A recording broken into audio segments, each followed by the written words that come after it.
To all.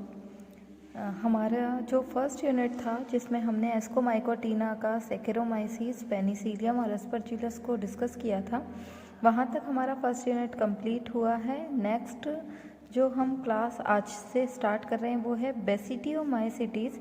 आज बेसिडियोमाइसीटीज़ के हम जनरल कैरेक्टर्स पर बात करेंगे। ये सेकेंड यूनिट का फर्स्ट टॉपिक है बेसिडियोमाइसीटीज़।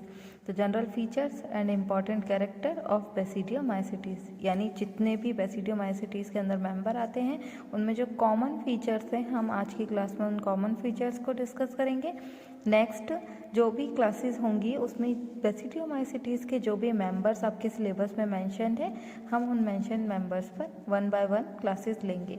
तो आज की क्लास में हम बेसिडियोमाइसीटीज़ के जनरल कैरेक्टर्स पर बात कर रहे हैं। सबसे इम्पॉर्टेंट चीज़ कि बेसिडियोमाइसीटीज़ जो है वो उसमें दो तरीके के स्ट्रेंथ्स प्रेजेंट होते हैं। इसका मतलब है कि जो स्पोर्स बनते हैं वो दो तरीके के बनेंगे, एक बनेगा पॉजिटिव और एक बनता है नेगेटिव। जहाँ भी आपको बेसिडियो वर्ड्स दिख रहा है वहाँ से आपको अंडरस्टूड है कि यहाँ पर स्पोर्स का फॉर्मेशन जो होगा वो हेट्रो टाइप का होगा, पॉजिटिव और नेगेटिव दोनों ही तरीके के स्पोर्स यहाँ पर बनते हैं।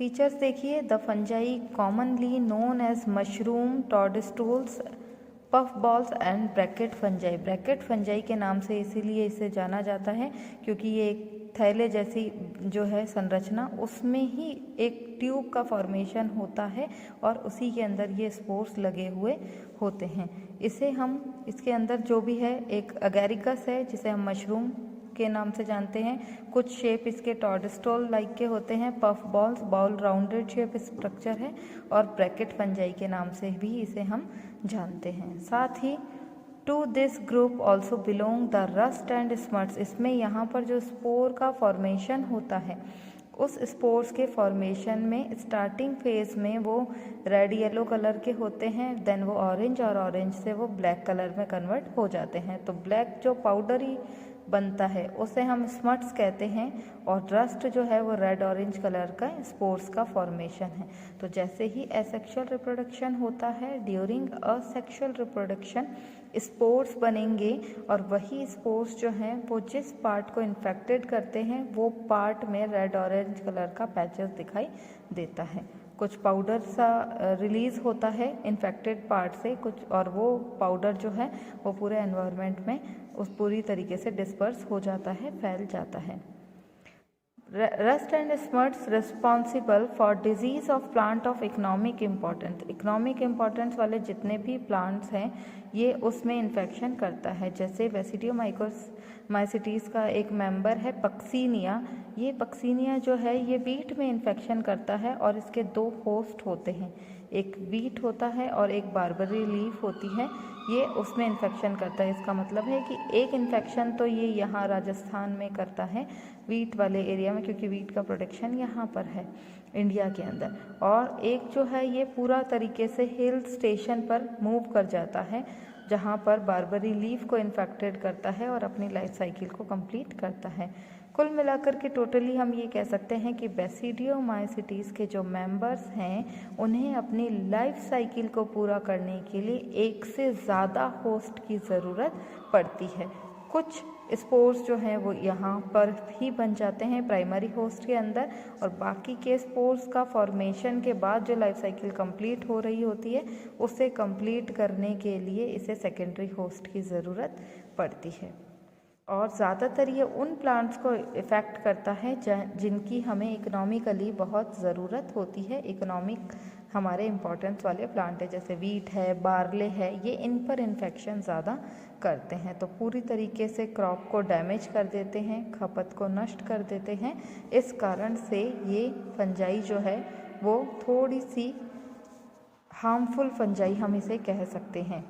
Then there are both parasite and saprophytic fungi in this group. इस ग्रुप के अंदर पैरासिटिक और सेप्रोफिटिक। पैरासिटिक का मतलब है अपनी लाइफ साइकिल को कंप्लीट करने के लिए किसी पर डिपेंडेंट रहती है, और सेप्रोफिटिक का मतलब है कि किसी डेड ऑर्गेनिज्म पर अपनी लाइफ साइकिल को कंप्लीट करने के लिए डिपेंड डिपेंडेंट रहती है। तो सेप्रोफिटिक भी होती है, मतलब डेड ऑर्गेनिज्म से भी अपना न्यूट्रिशन लेती है, और या फिर किसी और पर पूरी तरीके से निर्भर रहती है फूड एंड न्यूट्रिशन के लिए, साथ ही अपनी लाइफ साइकिल को कंप्लीट करने के लिए।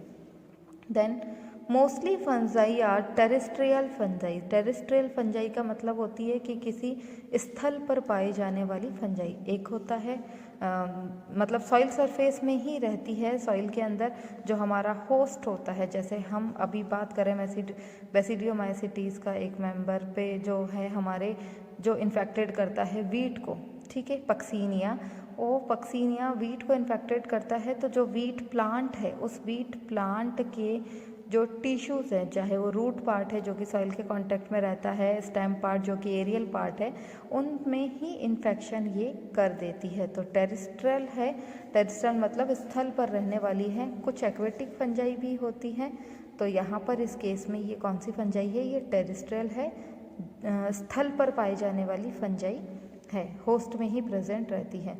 Next well developed mycelium. यहाँ पर जो इसका माइसीलियम होता है, माइसीलियम क्या होता है, थैलस जब वेब लाइक स्ट्रक्चर में कनेक्टेड हो, इस तरीके से वेब लाइक स्ट्रक्चर है, एक जाल सा बना ले, तो उसको हम कहते हैं माइसीलियम। तो वेल डेवलप्ड होता है, बहुत स्ट्रॉन्ग माइसीलियम होता है, बहुत कॉम्पैक्ट स्ट्रक्चर होती है, जटिल संरचना। इसके साथ ब्रांच्ड होता है, ब्रांच मतलब जैसे ये मेन थैलस है, इस मेन थैलस से ऐसे लेटरल ब्रांचेस निकल जाती है जिससे ये बाइफर्कुलेटेड हो जाता है, या मेन जो थैलस है वहीं से साइड से एक और ब्रांच निकल के इस तरीके से थैलस जो है वो डिवाइड हो जाता है। तो इस कंडीशन को हम बोलेंगे ब्रांच्ड कंडीशन। सेप्टेड यानी यहाँ पर सेप्टा प्रेजेंट होते हैं जो कि न्यूक्लियाई और साइटोप्लाज्म को डिवाइड करते हैं। इसके साथ life cycle is completed in 2 और 3 होस्ट। अभी मैंने आपको बता दिया कि इसको अपना जीवन चक्र पूरा करने के लिए एक से ज़्यादा होस्ट की ज़रूरत होती है। होस्ट मतलब जिसमें ये रह करके न्यूट्रिशन ले करके अपनी लाइफ साइकिल को पूरा करे। तो यहाँ पर इसे अपनी लाइफ साइकिल को कंप्लीट करने के लिए 2 से 3 होस्ट चाहिए। 2 type of mycelium are present in thallus. यहाँ पर 2 तरीके के माइसीलियम थैलस में पाए जाते हैं। एक होता है प्राइमरी माइसीलियम और एक होता है सेकेंडरी माइसीलियम। जैसे मान लीजिए ये है हमारा प्राइमरी माइसीलियम और ये है सेकेंडरी माइसीलियम। प्राइमरी माइसीलियम है, न्यूक्लियाई जो है वो सिंगल ही होंगे और साथ में ही सेप्टा प्रेजेंट है, इसलिए एक सेल के अंदर एक न्यूक्लियाई और साइटोप्लाज्म प्रेजेंट होते हैं। दूसरा है सेकेंडरी माइसीलियम। प्राइमरी माइसीलियम देखिए, it is developed by the germination of basidiospores. Basidiomycetes है तो इसके जो मेंबर होंगे उसमें किस तरीके के स्पोर्स बनेंगे, बेसिडियो स्पोर्स ही बनेंगे, और जो बेसिडियो स्पोर्स बनेंगे वो जर्मिनेट करेंगे। जर्मिनेट करने का मतलब है कि ये जो स्पोर्स हैं ये जर्म ट्यूब के थ्रू जर्मिनेट हो जाएंगे और इनकी जर्मिनेशन से किस तरीके का माइसीलियम बनेगा, प्राइमरी माइसीलियम बनेगा। Then secondary mycelium, it is developed by the dikaryotization of mycelium. Dikaryotization of mycelium का मतलब है कि 2 प्राइमरी माइसीलियम मिल करके सेकेंडरी माइसीलियम का डेवलपमेंट करते हैं। जैसे मान लीजिए एग्जांपल पर ये हमारा ए टाइप का माइसीलियम है, ए टाइप का प्राइमरी माइसीलियम, ये क्या है हमारा प्राइमरी माइसीलियम, और ये हमारा बी टाइप का माइसीलियम है, ये है बी टाइप, ये भी प्राइमरी माइसीलियम है। तो 2 प्राइमरी माइसीलियम मिल करके एक सेकेंडरी माइसीलियम का फॉर्मेशन करते हैं।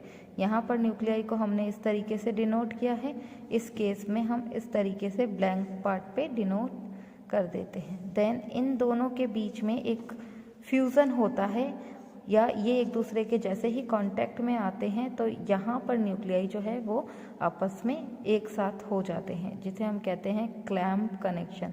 हम आगे की क्लासेस में पढ़ेंगे कि किस तरीके से क्लैम्प कनेक्शन होता है, और प्राइमरी माइसीलियम जो है उसमें हर एक सेल के अंदर 2-2 न्यूक्लियाई प्रेजेंट हो जाते हैं। तो ये इन दोनों का फ्यूज़न हो जाता है। फ्यूज़न हम इसको फ्यूज़न नहीं बोल सकते, हम ये बोलेंगे ये दोनों एक दूसरे के कांटेक्ट में आते हैं और न्यूक्लियाई जो है वो ट्रांसफ़र हो जाते हैं।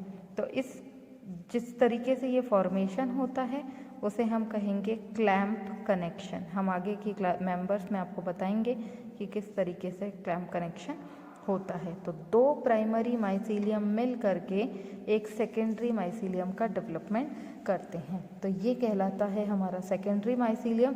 और जब प्राइमरी माइसीलियम के दोनों न्यूक्लियाई मिल करके इस तरीके का डाइकैरियोटिक माइसीलियम का या सेकेंडरी माइसीलियम का फॉर्मेशन करते हैं, इसको हम डाइकैरियोटिक माइसीलियम भी कह सकते हैं।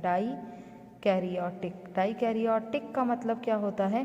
डाई मतलब दो, कैरियोटिक कैरियन मतलब न्यूक्लियस। तो एक ही थैलस में एक ही सेल के अंदर दो न्यूक्लियस प्रेजेंट होते हैं, तो उसे हम कहेंगे डाइकैरियोटिक माइसीलियम। और ये जिस प्रोसेस से बनता है उसे हम कहते हैं डाइकैरियोटाइजेशन। डाइकैरियोटाइजेशन हिंदी में बोलेंगे द्विकेंद्रकी भवन या द्विकेंद्रीकरण। तो it is developed by the dikaryotization of mycelium. Mycelium में डाइकैरियोटाइजेशन होने के कारण इस तरीके के सेकेंडरी माइसीलियम का डेवलपमेंट होता है। और डाइकैरियोटाइजेशन किस माइसीलियम के थ्रू हो रहा है? दो प्राइमरी माइसीलियम मिलकर के एक सेकेंडरी माइसीलियम का डेवलपमेंट करते हैं। देन इसके बाद इसमें जो रिप्रोडक्शन होता है, तो वो जनन कितने प्रकार का पाया जाता है? तो तीनों ही तरीके के रिप्रोडक्शन यहाँ प्रेजेंट होते हैं। एक है वेजिटेटिव टाइप का, देन एसेक्सुअल टाइप का और देन सेक्सुअल टाइप का। जो कायिक जनन होता है जिसे हम वेजिटेटिव रिप्रोडक्शन कहते हैं, ये बाय फ्रेगमेंटेशन होता है। What is fragmentation? विखंडन की विधि, जिसमें थैलस किसी भी पार्ट से टूट जाए तो वही टूटा हुआ पार्ट जो है वो जर्मिनेट करके नए थैलस का डेवलपमेंट कर लेता है। तो इसे हम कहते हैं विखंडन की विधि या बाय फ्रेगमेंटेशन। बडिंग यानी मुकुलन हो जाए। बडिंग में क्या होता है कि जो भी मेन थैलस होता है उस पर एक आउटग्रोथ का फॉर्मेशन हो जाता है। इस आउटग्रोथ के अंदर वही सारा सेल और साइटोप्लाज्म न्यूक्लियाई प्रेजेंट होते हैं। देन जैसे ही फेवरेबल कंडीशन होती है, ये बड जो है इस मेन थैलस से सेपरेट हो जाती है और आफ्टर सेपरेशन नए माइसीलियम का डेवलपमेंट कर लेती है। तो इसे हम कहते हैं बडिंग का प्रोसेस। सैकरोमाइसिस के केस में मैंने आपको पूरा एक्सप्लेनेशन विद डायग्राम बताया हुआ है, तो आप ये वहाँ से भी समझ सकते हैं। Then asexual reproduction. एस्कोमाइकोटीना के अंदर जिस तरीके से कॉनिडिया बन रहे थे, सेम उसी तरीके से यहाँ पर भी कॉनिडिया का फॉर्मेशन होता है। और कॉनिडिया हमेशा कहाँ पर बनते हैं? एक इलोंगेटेड स्ट्रक्चर पर बनते हैं। और ये इलोंगेटेड स्ट्रक्चर जो है वो हमारी क्या कहलाती है? कॉनिडियोफोर। कॉनिडियोफोर कहलाती है। इसके साथ ही जो हमारा क्लेमाइडोस्पोर्स है, क्लेमाइडोस्पोर्स क्या होता है कि जब हमारा मेन थैलस जो है इसमें बहुत सारा न्यूक्लियाई और साइटोप्लाज्म जो है वो स्टोर हो जाता है और इसके चारों तरफ एक थिक वॉल की कवरिंग हो जाती है। देन ये मेन थैलस से सेपरेट हो जाते हैं और ये पार्ट जो है वो आगे चल कर के जर्मिनेट कर लेता है और नए थैलस का डेवलपमेंट कर लेता है। ये जो थिक वॉल कवरिंग वाला एरिया है, ये जो सेल है, इसे ही हम क्या कहते हैं? क्लेमाइडोस्पोर्स। Then sexual reproduction.